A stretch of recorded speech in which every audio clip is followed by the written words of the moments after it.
Hello and welcome to my little presentation about 6 reasons why someone who is a Christian should be accepting of transgender people. And yes, I said the word should. Um, by the way, pardon the sound recording, the audio on this is probably coming out not so great. I bought an HP all-in-one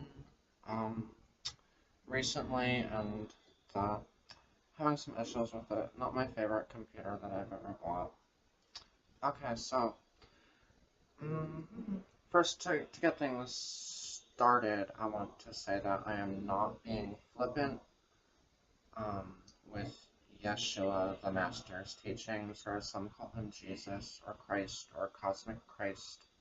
I'm not disrespecting him, not being flippant towards his teachings, although I may actually be being a little flippant towards some of the dogma that surrounds this person's religion that he founded, but towards the person himself, the person of Jesus, Yeshua, Christ.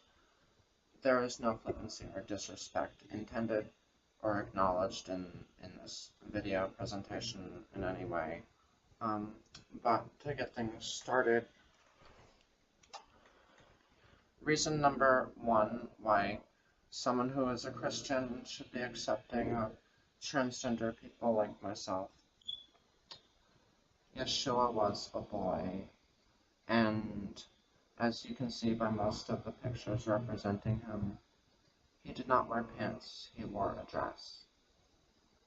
Okay, maybe that's a throwaway because he lived in a different culture where men wore dresses, so it was okay for him. But then again, well, as far as cultures go, what would you think of this culture where men have to wear pants? You know, would Yeshua say that? Well, I don't really, my culture that I like, men wear dresses. I mean, honestly, there's an element of it that gender, the way we wear our clothes, is a cultural thing. So, but I'll just leave this one as a throwaway. You can feel free to chuck it out the window, and I'll come with some more hard-hitting stuff as we go on. So, reason number 2.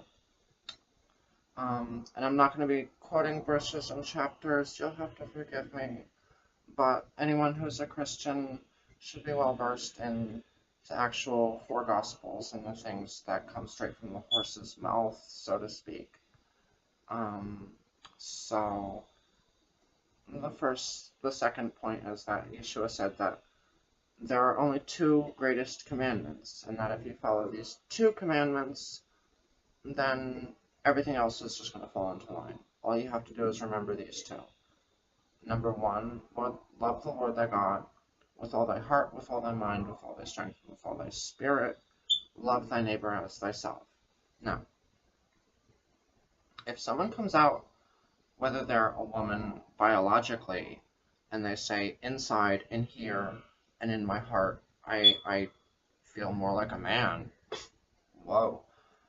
Or if someone's a male biologically, they have all the bits and pieces in their body that they say their sex is a male, and they say, like, you know what, I like to watch soap operas, or maybe I like to listen to female pop stars or something. And more than that, I really think that in here and in here, I'm a woman, but it doesn't match up with my physical characteristics. So that's like someone taking something really personal that, like, would be in a dark drawer somewhere or in a closet, and they bring this really personal thing out. Imagine someone bringing a poem out, and their poem is, just for the sake of example, something really personal is a poem, so they bring their poem out. They say, and when I was 12, I realized I was not a child anymore. That was the saddest day in my life. I feel like my world died with me within it. And you, as a Christian person who love your neighbor as yourself, you take that poem apart and you say, no, you didn't feel that way. When you were 12, you realized you weren't a child anymore. You felt great about it. And you felt really happy. Is that loving your neighbor as yourself? To, like, criticize, to, like, takes what someone feels inside that they're sharing and expressing. And that's really what, to me, I can't speak for everybody in the world about anything, but for me, being transgender is that what's in my heart and mind, not mind and heart and mind, is what I express through my clothes, what I express through how I want the world to see me. How I see myself is how I want the world to see me. I mean, clothing, attitude, putting makeup on or not putting makeup on, having facial hair or not facial hair. This is creative expression.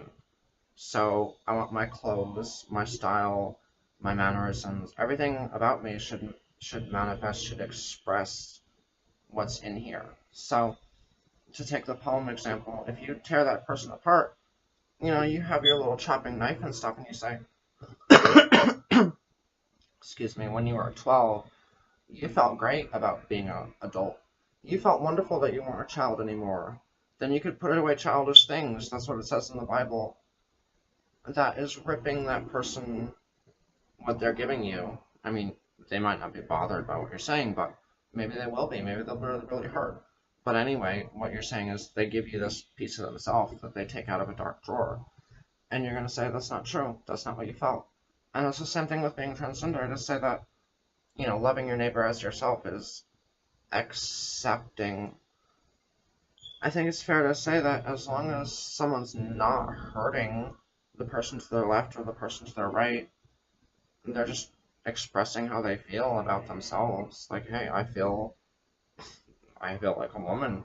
My gosh, you know, that's the way I feel inside. I try to deny it sometimes, and then I was like, hey, I feel like a woman. So what are you gonna say? You're gonna say that's not true. No, it's because Jesus said, that my pastor said that I can't accept transgender people. Because my pastor said that Jesus would say that or something. I'm not really sure. But, you know, that's the way it is. That's our culture. So, that's reason number 2. Reason number 3, a big leitmotif. I'm not sure if I'm saying that right. I'm not sure. Okay, well, reoccurring theme with Yeshua, and again, I'm not going to be quoting the actual verses and chapters, but a lot of the teachings of Yeshua are about it's what's inside that counts. So he would criticize Pharisees or scholars or whoever were his detractors, whether they were literary devices or actual real people in authority, but people who were his detractors. He said, you know, things like your wolves in sheep's clothing. It's what's on the inside that counts. He would say things about his detractors, his haters, whoever his haters actually were. They may have been Jews, or they may not have been Jews. They may have been literary devices. But it's a good point, talking about haters, that his haters were whitewashed tombs with dead men's bones inside. That his detractors were hypocrites. They prayed long prayers in public, and that they devoured widows' fortunes or houses in private. That they did things in public, and they did other things in private. Another way Yeshua talked about how it's what's on the inside that counts. He had said that. And by the way, I want to reaffirm that whether there were Jews hating on Yeshua or whether this is just a literary device, it's an awful good message about haters as far as historical religious figures go, because a lot of times someone's haters are the people who are the most hypocritical. That just kind of draws out hate when you're being yourself. But anyway, so another thing he said about what inside that counts, and I know this is not what your pastor is probably telling you, but really think about it, the overriding themes in the Gospels. There's some key ones, and one of them is, it is what's on inside that counts. Intentions count. Not be a hypocrite. Not be double-minded. So another example in Yeshua's, or Jesus, or Christ, but I call him Yeshua because that's, to my knowledge and understanding, a more accurate name for the master. And he said that if you lust after a woman, I mean, if you're a man, if you lust after a woman in your heart, you've already committed adultery with her. That right there, it's intentions that count. It's what's on the inside that counts. I mean, you could do a mental experiment. I mean, what if I feel like I'm a woman on inside my heart? I feel like I was born with a man's body and a woman's heart. So I could lust after another woman in my heart, but since I'm not really a woman, then I'm not really having a lesbian fantasy about a woman. I'm having a lesbian fantasy about, I'm having a male fantasy about being a lesbian, having a fantasy about a woman. So it's like, does that count?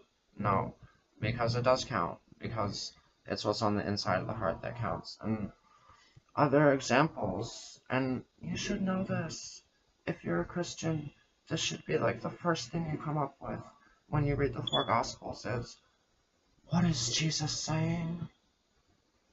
Oh, it's what's on the inside that counts. It's my intentions that count, with everything. And he says that you can make the outside of the cup clean and the inside of the cup can still be dirty. And these are all gospel quotes. These are all straight from the horse's mouth.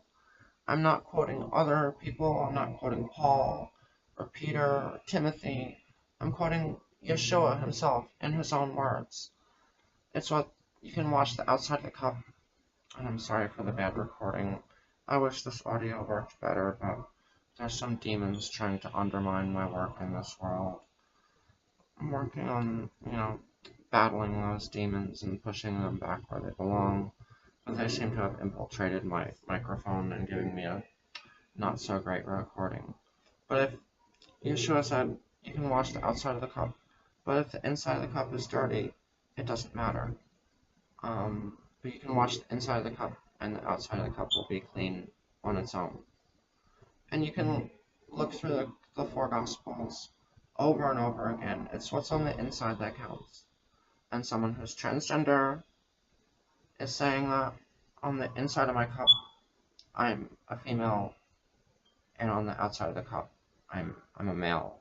Okay, my body biologically is a male body, but inside I'm female. And the same thing for a woman.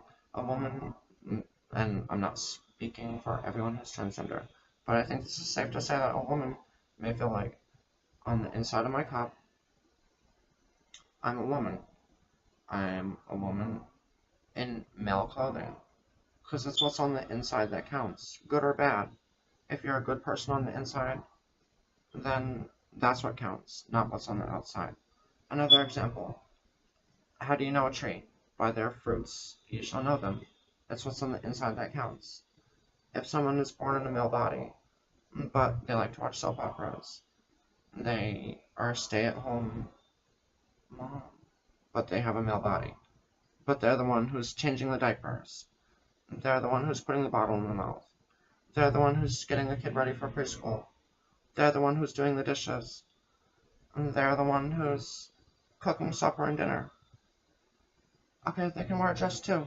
Because you know what? It's by their fruits you shall know them. So what if a woman? A woman who likes football. A woman who's more aggressive. A woman who didn't like to play with dolls when she was a kid. A woman who liked to play with the boys when she was a kid. A woman who was a tomboy when she was a kid. By their fruits you shall know them. It's what's on the inside that counts. And I've gone into a really long discussion of just one point. But that's number 3. Number 4. Yeshua said, when he was asked by some, people trying to catch him in little things, his haters. Yeshua had his haters, and they asked him, well, so-and-so died, and his wife married his brother, and he died, and there were 6 brothers, and the wife married each one of them, and they all died, and who does the wife go with when she's in heaven? Okay, this is point number 4. Yeshua said, in heaven, there are neither male nor female. Now, if you're a Christian and you're going around persecuting transgender people, remember this is point number 4. This is straight from the horse's mouth.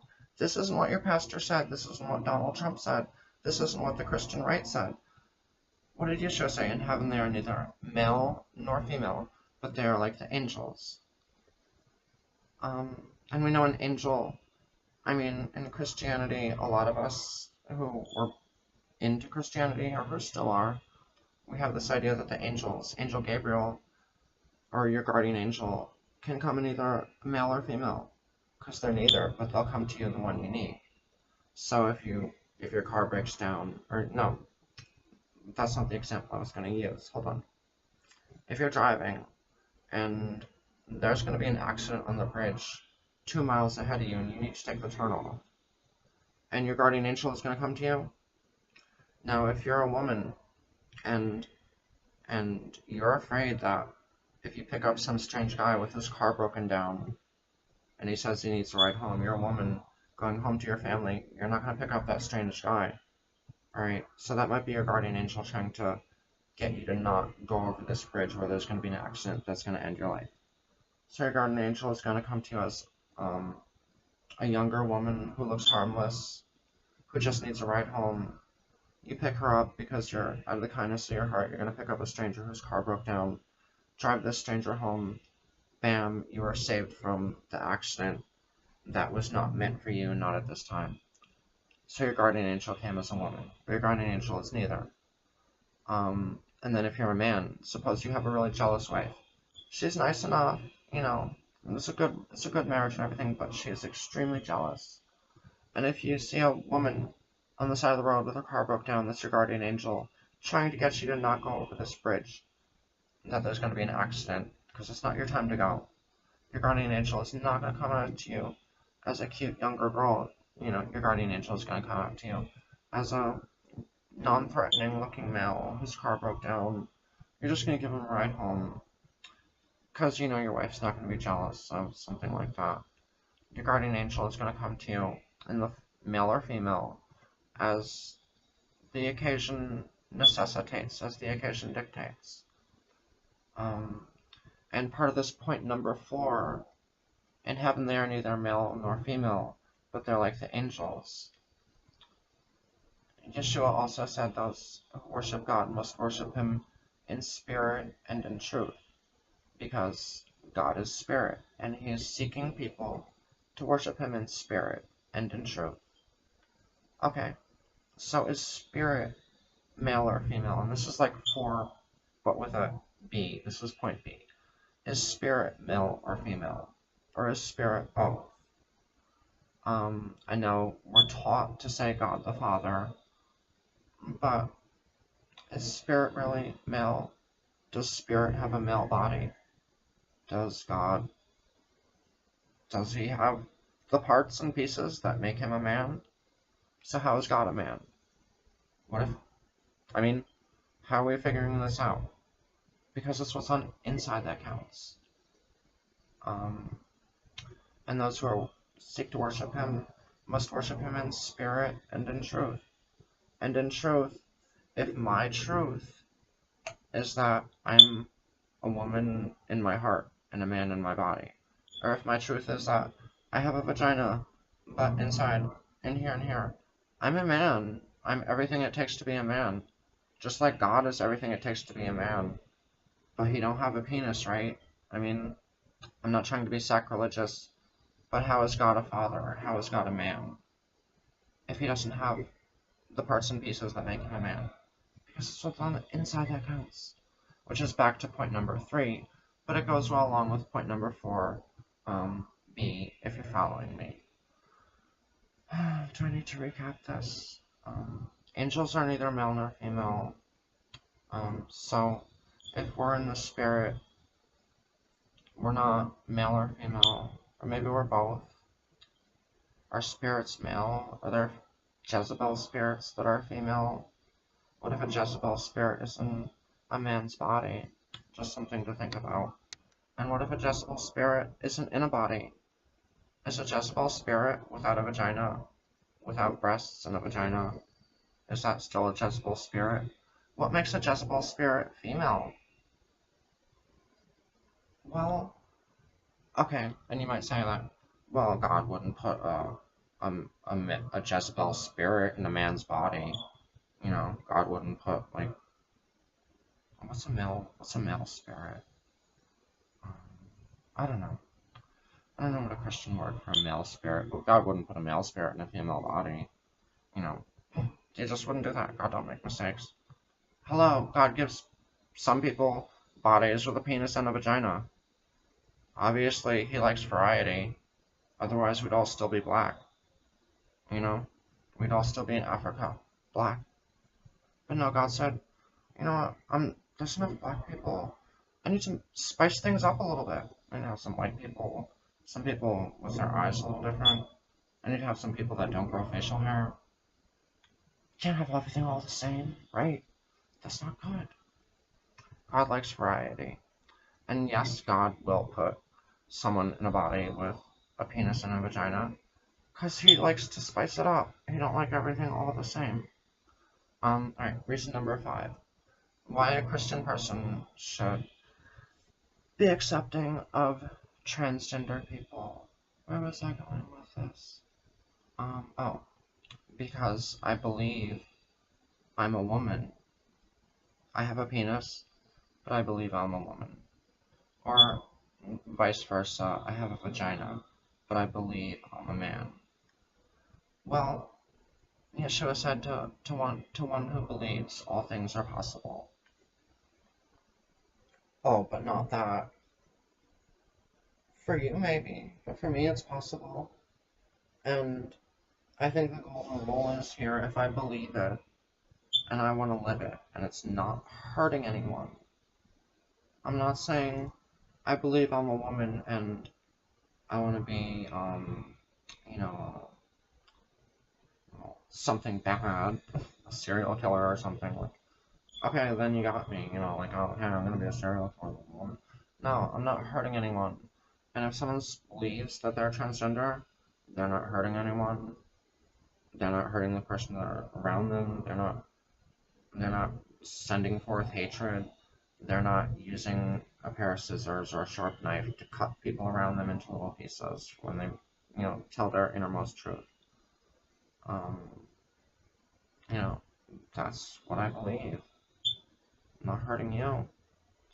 Okay, number 5. Number 6. 1, 2, 3, 4, 5, 6. Yes, I'm having a beer. My daughter's asleep over here.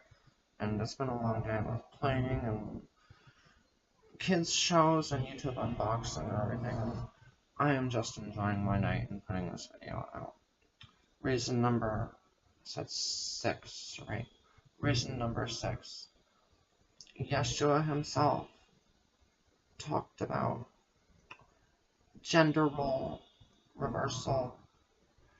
I'm sure, I mean, if you're a Christian worth your salt, you're familiar with the teachings about... Is there someone outside my door? Maybe I have an audience in there. If you're a Christian, you're familiar, if you're worth your salt, with the teachings about... Zoe, stop it! Oh my gosh, my daughter. You're familiar with teachings... Zoe, oh my gosh. What are you doing with your feet, girl? Stop it. Okay. Pardon me. The church is the bride of Christ. Now this comes from... I put these over here because my daughter's little feet are kind of... I'm not just making stuff up. I do have a daughter. This is her foot. She's messing with the keyboard and mouse and stuff, and I don't want to accidentally cut this video off. the church is the bride of Christ. No. Yeshua said that. In his parables, he's the bridegroom. Humanity, mankind, not womankind, mankind is the bride. Jesus is the husband. Mankind, male and female, women and men, are the bride. Now, I know you're thinking like, well, I won't take that literally. That's just a cute little thing to say. Alright, I don't think so. I think it is. I think there is a deeper meaning to it. One of the, I'm going to talk about Hinduism here for just a second. Don't mind me. It's just an idea. You don't have to block it out, alright? You don't have to be a blockhead. But in Hinduism, there was, and I don't remember who exactly it was, but it was a holy woman, and she wanted us to learn. Oh my gosh, this video is almost a half hour and I haven't stopped talking. She wanted to learn with the Brahmins, who are all male, but she was a woman, and they told her, you can't listen, you can't be here with us Brahmins. You're a woman, and we're men. That's why we're the spiritual leaders of the community. And she said, no, you got it wrong. God's the man, and the universe and everything in it is a woman, is female, it's the creation. The only man is God himself. You may think like, well, I'm a man. You're not a man. Whoever you are, you're not, as far as this level goes of being in the universe, compared to a woman, you're a man. When you come before God, you're not going to have a man-to-man with God. Alright? That's why Yeshua says, I'm the bridegroom and you're the bride. I'm the man and you're the bitch. I mean, that's basically what it translates to. That's not a nice way of saying it, but you're not going to have a man-to-man with God. You can be a man, you're the father of your children, husband to your wife, whatever. When you go before God, you're not the man. God's the man. Everything else is the woman. We are what he created. And I know that's kind of like pointing at something from a Hindu scripture and saying it applies here to Christianity. But if you really think about it, it does. The only man is God. So whoever you are, if you're a Christian, you gotta come to terms with that. You're not a man. You're a creation. You're female. The creator is male. Call no man father. Only God is your father. Only God is the man. And you're not gonna boss up with God. So in this lifetime, you may go around wearing the pants, but when you go before God, Yeshua is wearing the pants and you're wearing the bridegroom. I mean, that could be taken a lot of different ways. Yeshua is the bridegroom and man's spirit is the bride. But you gotta own up to that. If you're a Christian, you have these transgender, not very heterosexual inferences in something that is a core teaching, core, fundamental. Man is the bride. How many times did Yeshua say that? You should know how many times Yeshua told you that you were a woman. If you're a man and you're a Christian, tell me in the comments how many times in the Bible Yeshua said, I'm the bride and you're the woman I'm marrying. Now, I totally expect a lot of Christians to contort themselves in such a way that they can disagree with some very plain and simple things that I'm saying, but I'm not gonna really be looking like a pretzel. I think I'm coming off in a very simple, straightforward, maybe profound, but simple and straightforward interpretation of the things Master Yeshua said. So I'll just recap. Yeshua wore a dress. Gender and everything about it is cultural. And for culture to designate what kind of clothes we wear, Yeshua didn't go by what our culture dictates. He wore a dress, and he was a boy. Love is not tearing someone apart when they bring out an inner truth. Inner truth. Number 3, inner truth itself. If someone brings out their inner truth, it is more pertinent than the outer expression. The outer inner is more important than the outer. If someone's inner truth, it's what's on the inside that counts. It's what someone's intentions are that count. Just as lusting within your heart about someone when you're married is adultery, feeling in your heart like you're a woman is being a woman, and feeling in your heart like a man is being a man. Whether or not your body is congruent with that. How many times did Yeshua say, it's what's inside that counts? I mean, he said it probably 1,001 times.